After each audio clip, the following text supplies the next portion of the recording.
वास्तव में मरना जिसका होता है वो है पंचभौतिक शरीर और सूक्ष्म शरीर, मन बुद्धि अहंकार। उसके मेल को बोलते जन्म और वियोग को बोलते मृत्यु। उन दोनों को जानने वाला जो तुम्हारा मैं है, जिसको तुम, जहां से तुम्हारा मैं उठता है, तुम निर्लेप हो। जैसे दुख आते, सुख आते, बचपन आता, सब चला गया, लेकिन तुम्हारा मैं वही का वही है। जागृत चला गया, स्वप्न चला गया, गहरी नींद चली गई, लेकिन तुम्हारा वास्तविक दृष्टा चैतन्य जो हर समय रहता है, इसीलिए उस परमेश्वर का नाम हरि। वो परमेश्वर तुम्हारा अपना आप है, आत्मा। नित्य प्रलय, निमित्त प्रलय, अत्यंतिक प्रलय, महाप्रलय, ब्रह्मलोक, विष्णुलोक, शिवलोक, सब स्वाहा उनके साकार हो गए, फिर भी जो रहता है वही चैतन्य अभी भी है। उसीलिए उस परमेश्वर का नाम हरि भी है, हर समय रहता। तो अब मरते समय व्यक्ति को क्या सोचना चाहिए कि मैं मन बुद्धि अहंकार और शरीर नहीं हूँ, उसको देखने वाला। मृत्यु मेरी कभी हुई नहीं है, नहीं हो नहीं सकती।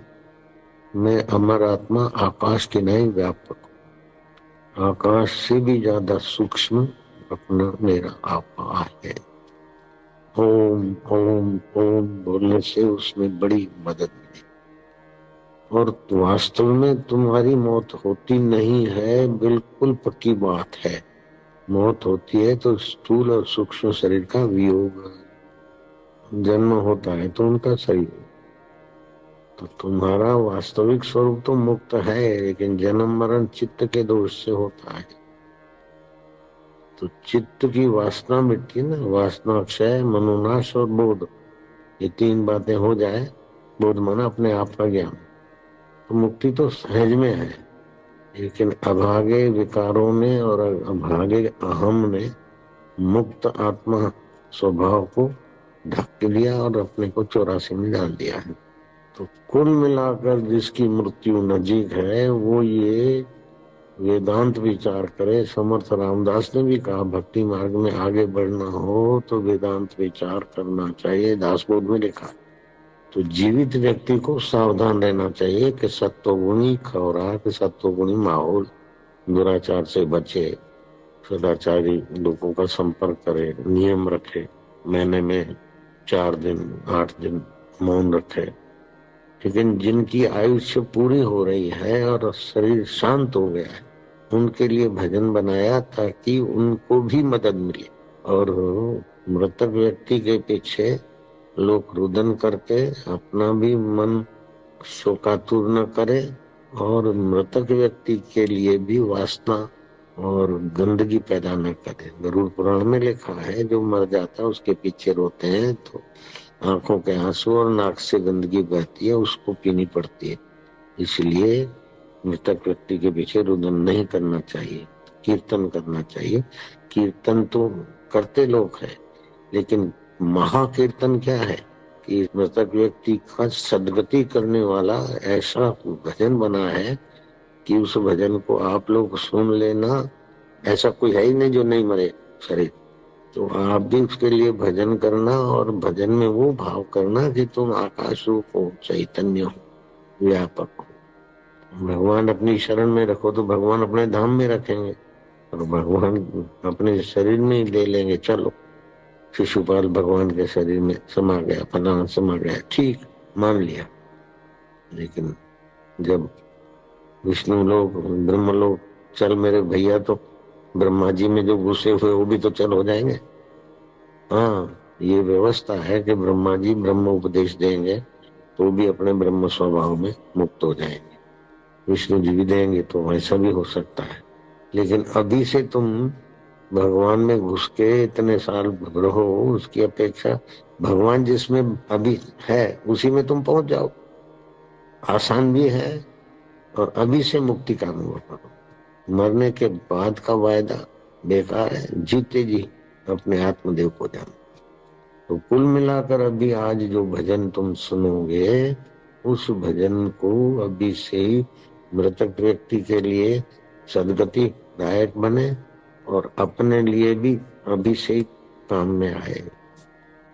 ये भजन आदि और विचार आदि उठा तो सब लोगों तक पहुंचे।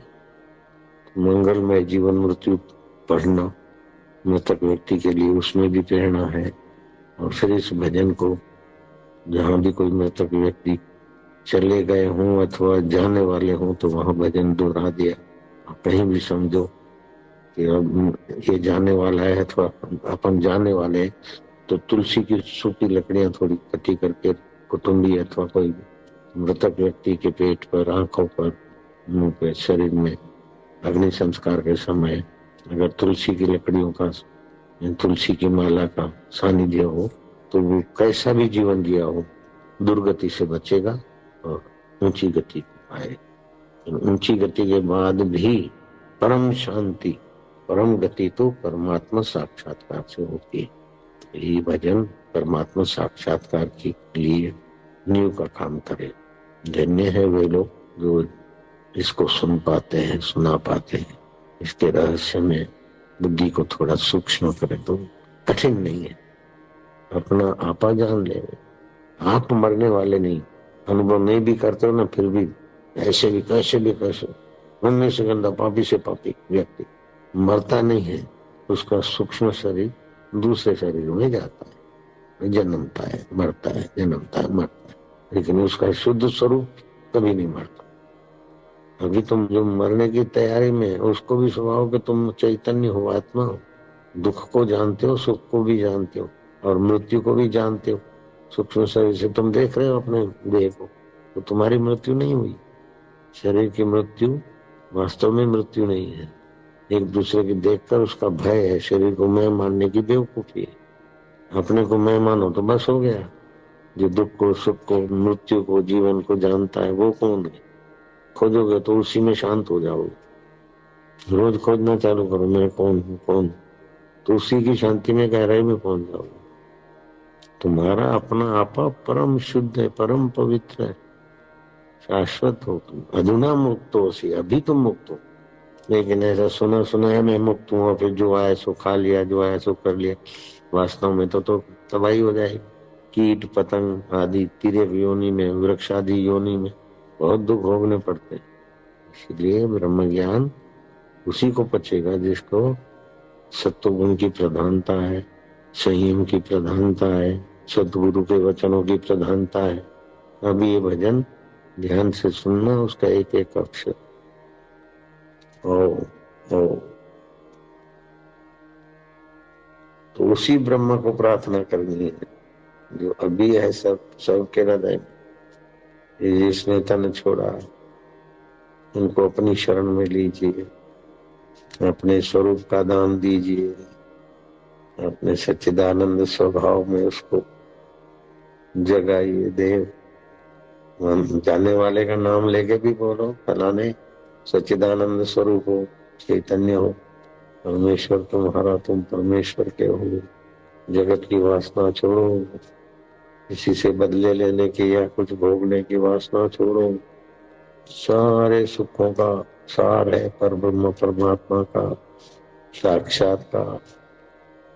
सार को महत्व दे तो सार तो अपने बल से ही आवरण भंग कर देगा तुम्हारा।